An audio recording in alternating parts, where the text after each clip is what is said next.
శ్రీ లలితా సహస్రనామ స్తోత్రం ఏ పురాణంలో ఉంది? శ్రీ లలితా సహస్రనామ స్తోత్రం బ్రహ్మాండ పురాణంలో ఉంది.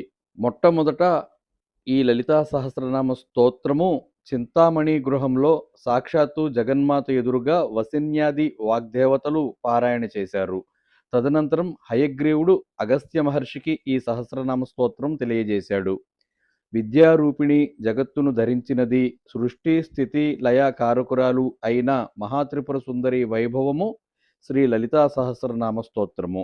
భక్తితో పారాయణ చేస్తే వెనువెంటనే సిద్ధి కలిగించేది శ్రీ లలితా సహస్రనామ స్తోత్రము. ఇందుగల 1000 నామాలు, 1000 మంత్రాలు. కుండలిని యోగరహస్యము, సుగుణోపాసన, శ్రీచక్ర వర్ణన, చతుషష్ఠి యోగిని విషయాలు, లలితాంబిక తత్వము మొదలగు అనేక విషయాలు గల శ్రీ లలితా సహస్రనామ స్తోత్రం వసిన్యాది వాగ్దేవతలు వ్యాస భగవానుని ద్వారా భూలోకానికి వ్యాప్తి చేశారు.